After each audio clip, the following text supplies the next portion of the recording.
नमस्कार, 9 की 9 खबर में आपका स्वागत। मैं राहुल ओझा आपके साथ। पैरोल पर जेल से रिहा होने के बाद मोकामा के पूर्व विधायक अनंत सिंह बाढ़ पहुंचे। सुबह सुबह अनंत सिंह के स्वागत के लिए उनके समर्थकों का हुजूम उमड़ा हुआ था। अनंत सिंह का बाढ़ के एनएस कॉलेज मोड़ पर भव्य स्वागत हुआ। सैकड़ों समर्थक गाजे बाजे के साथ अस्पताल चौक पर सुबह से ही इंतजार में खड़े थे।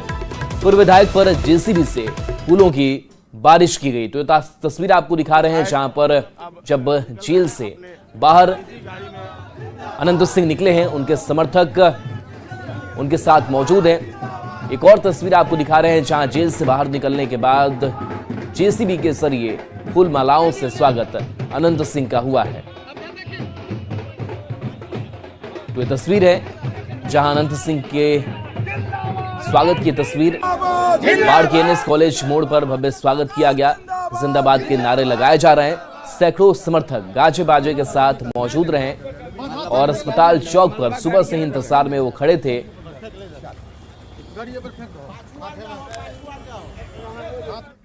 तो जेल से निकलने के बाद अनंत सिंह सीधे अपने मोकामा विधानसभा क्षेत्र में पहुंचे, जहां उनका भव्य स्वागत किया गया। इस दौरान अनंत सिंह ने न्यूज 18 से एक्सक्लूसिव बातचीत की।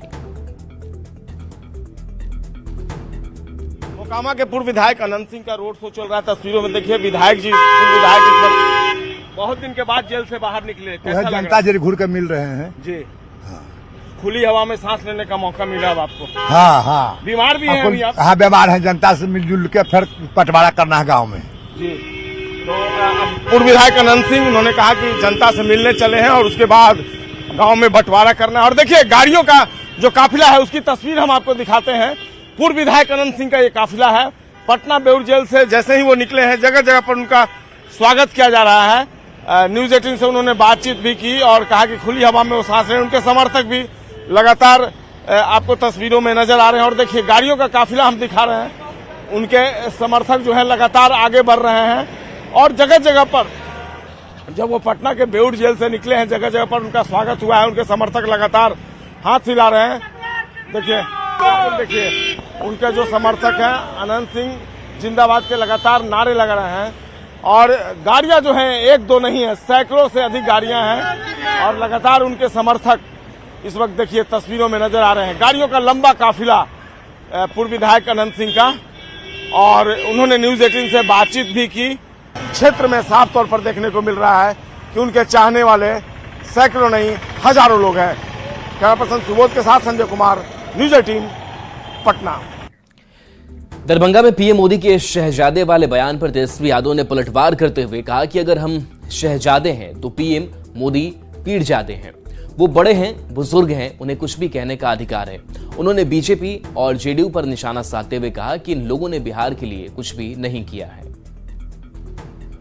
अब देखिए प्रधानमंत्री जी हैं, कुछ भी बोल सकते हैं। वो पीरजादे हैं। पीरजादे के मतलब बुजुर्ग हैं और हम लोग तो छोटे लोग हैं। उनका हक है, कुछ भी बोल सकते हैं। वो पीरजादे हैं लेकिन सच कम झूठ ज़्यादा है। तो अब आए हैं दरभंगा मिथिला की धरती पे आए हैं तो काम की बात होनी चाहिए। मिथिला के लोग बहुत प्रबुद्ध लोग हैं।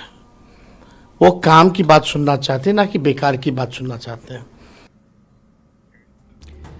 तो देखिए पीएम मोदी ने कल दरभंगा के राज मैदान में जनसभा को संबोधित करते हुए बिना नाम लिए तेजस्वी पर जमकर हमला बोला था। उन्होंने कहा था कि दिल्ली में जैसे एक शहजादा है वैसे ही एक शहजादा पटना में भी है। जैसे एक शहजादे दिल्ली में है वैसे ही एक शहजादे पटना में भी है। एक शहजादे ने बचपन से पूरे देश को और दूसरे शहजादे ने पूरे बिहार को अपनी जागीर समझा है। कि लोकसभा उम्मीदवार ललन सिंह इन दिनों गांव-गांव घूमकर अपने लिए वोट मांग रहे हैं। इसी कड़ी में वो सूर्यगढ़ा प्रखंड के रामपुर गांव पहुंचे, जहां कार्यकर्ताओं ने उनका जोरदार स्वागत किया। ललन सिंह ने यहां तेजस्वी यादव पर हमला करते हुए कहा कि जो लोग कहते हैं कि संविधान खतरे में है, उनके पास विकास का कोई एजेंडा नहीं है, इसलिए वो इस तरह की अनर्गल बातें कर रहे हैं। की बात हो करते हुए कौन सा संविधान खतरा में? देश का संविधान कोई बदल रहा है क्या? और देश का कोई संविधान बदल सकता है क्या? हाँ, वो जिस संविधान की बात कर रहे हैं कि सीबीआई, ईडी उनके यहां छापा मार रही है, उन पर कार्रवाई कर रही है, तो उस संविधान की बात वो कर रहे हैं, क्योंकि सीबीआई और ईडी संवैधानिक स्वतंत्र इकाई है। बिहार में चुनाव प्रचार के दौरान नेताओं के अलग अलग रंग देखने को मिल रहे हैं। कुछ ऐसा ही अलग रंग चिराग पासवान का देखने को मिला जब वो बीती रात हाजीपुर में लालगंज प्रखंड के दौरे के दौरान अचानक एक चाय की दुकान पर रुक गए। चिराग ने यहाँ न सिर्फ चाय पी बल्कि स्थानीय लोगों के साथ चाय पर चुनावी चर्चा भी की। और ये तस्वीर आपको दिखा रहे, देखिए चाय की चुस्की लेते हुए चिराग पासवान नजर आ रहे हैं। हाजीपुर का यह इलाका जहां से प्रत्याशी हैं चिराग पासवान, और चिराग पासवान लोगों से भी बातचीत कर रहे हैं, चुनावी चर्चा भी कर रहे हैं। तो ये एक खास अंदाज जो है वो चिराग पासवान का नजर आया है जब लोगों के बीच, जनता के बीच चिराग पासवान नजर आ रहे हैं। और देखिए चाय की दुकान, चाय की चुस्की के साथ चुनावी चर्चा।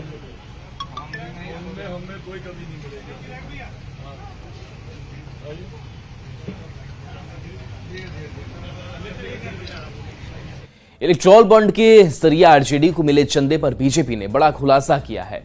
बीजेपी ने आरजेडी पर बड़े आरोप लगाए हैं। बीजेपी प्रवक्ता नीरज कुमार ने इलेक्टोरल बॉन्ड का दस्तावेज दिखाते हुए बताया कि आरजेडी को मिले चंदे का 60% हिस्सा सिर्फ शराब बनाने वाली कंपनियों ने दिया है और वो सभी कंपनियां पश्चिम बंगाल की हैं।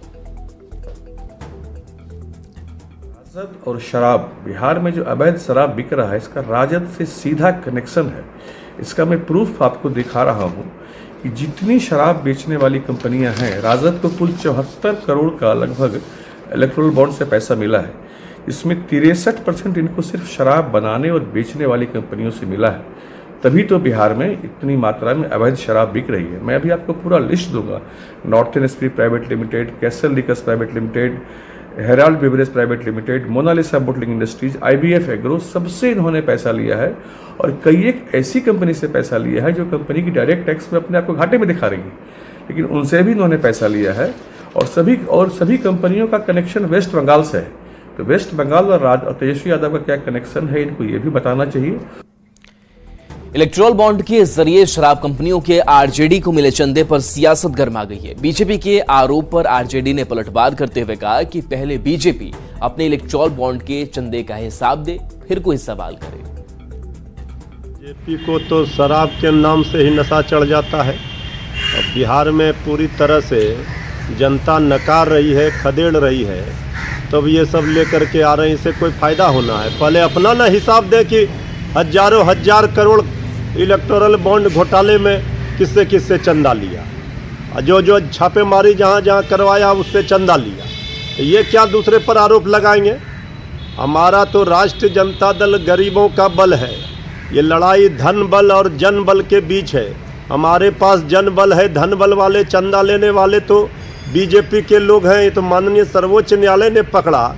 इलेक्टोरल बॉन्ड तो दुनिया का सबसे बड़ा स्कैम है जिसमें बीजेपी पूरी तरह से फंसी हुई है। सबसे अधिक चंदा भी उन्हें मिला है, 6000 करोड़ रुपए से अधिक भी, और ये कई आधार पे मिला है। एक, चंदा दो धंधा लो, यानी आप चंदा दीजिए। ऐसी 179 कॉन्ट्रैक्ट जो है दिए गए हैं 38 कॉर्पोरेट ग्रुप्स को। आप समझ लीजिए एक कॉर्पोरेट ग्रुप में कई कंपनियां हो सकती हैं। 38 कॉर्पोरेट ग्रुप्स को ये दिया गया है काम। किसका काम दिया गया है? इलेक्टोरल बॉन्ड में जिस प्रकार से राष्ट्रीय जनता दल को चंदा मिला है वह एक ही राज्य के शराब कंपनियों के माध्यम से मिला है, वह वेस्ट बंगाल।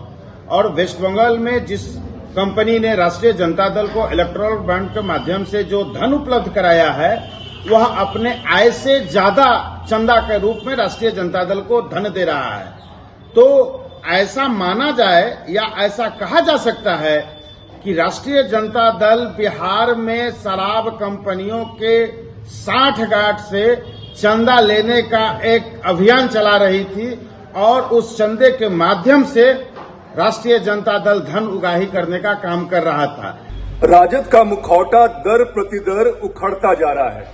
कल तक इलेक्टोरल बॉन्ड पे शोर मचाने वाले खुद शराब कंपनियों से 70-80% पैसा लेते हैं, और वो भी बंगाल की कंपनी से। हम तो शुरू से जानते हैं और कहते भी रहे हैं कि बिहार में शराब माफियाओं का संरक्षण राजद ही देता है, और इसकी तस्दीक भी हो गई है। तो अब जनता को निर्णय लेना है कि 4 जून को इनके साथ कैसा व्यवहार करना है।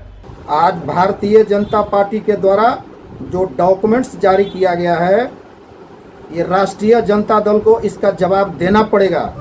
जिस तरीके से पिछले सरकार में ये आवाज़ उठाते थे कि बिहार में जो अवैध दारू का जो कारोबार है वो सरकार के सहमति से हो रहा है, आज तेजस्वी यादव और राष्ट्रीय जनता दल ये बताएं कि जो इलेक्टोरल बॉन्ड के द्वारा जो इन्होंने चंदा लिया है वो चंदा किसका है। ये साफ बताया गया है डॉक्यूमेंट्स में, जो सारे जो है दारू कारोबारी हैं और पश्चिम बंगाल के सारे दारू कारोबारी हैं, वो सारे दारू कारोबारी से इन्होंने इलेक्टोरल बॉन्ड के द्वारा चंदा लिया है। भोजपुरी सुपरस्टार पवन सिंह इन दिनों काराकाट में अपने लिए जमकर चुनाव प्रचार कर रहे हैं। इसी कड़ी में वो औरंगाबाद के देवकुंड पहुंचे, जहां उन्होंने दुधेश्वर नाथ मंदिर में पूजा अर्चना की और खुद की जीत के लिए आशीर्वाद मांगा। इस दौरान पवन सिंह को देखने के लिए लोगों की हुजूम उमड़ पड़ी। पवन सिंह ने पूजा पाठ के बाद एक रोड शो भी किया, जिसमें उन्होंने कई गांव का दौरा किया और ग्रामीणों से अपने लिए वोट मांगा।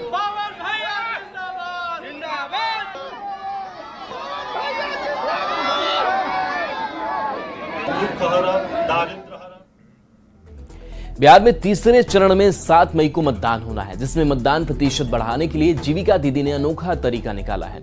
जीविका दीदी हाथों में मेहंदी लगाकर और रंगोली बनाकर मतदाताओं को जागरूक कर रही है, ताकि ज्यादा से ज्यादा लोग घरों से निकलकर अपने मताधिकार का इस्तेमाल करें। इसी को लेकर जीविका दीदियों से बातचीत की है हमारे संवाददाता सतीश कुमार ने।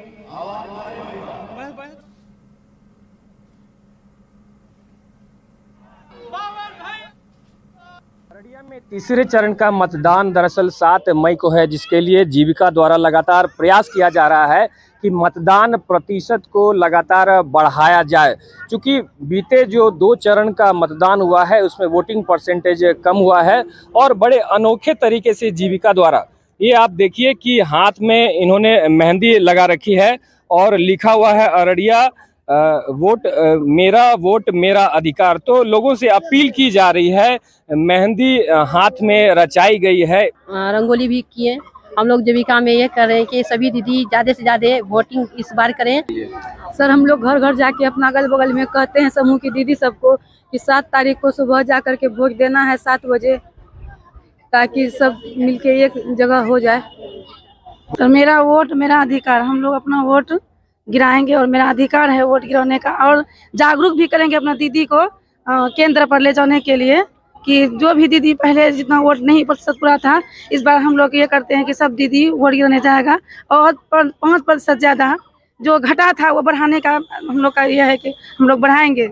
5% जो बीते 2 चरण में घटा था बढ़ाने का, हाँ बढ़ाना है। तो कैसे आप लोग बढ़ा रही हैं बताइए? सब दीदी को जगा रहे हैं, जब समूह का और भीओ में जा करके घर घर जाकर के दीदी को जागरूक करते हैं कि दीदी आपका वोट बहुत कीमती है। मेहंदी हाथ में मेहंदी रचकर तो कोई बैनर पोस्टर लेकर सड़क पर निकला हुआ है, ताकि अररिया में जो 7 मई को मतदान होना है उस मतदान में वोट परसेंटेज जो है अररिया का और भी बढ़ सके। सतीश कुमार, न्यूज़ 18 अररिया।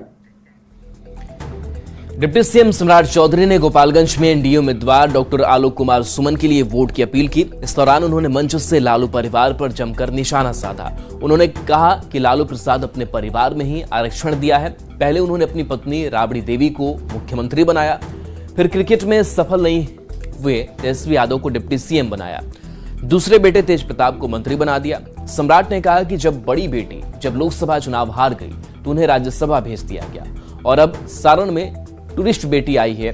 सम्राट ने कहा कि जब बिहार में जंगल राज हुआ तो पूरे बिहार के लोगों का पलायन हुआ।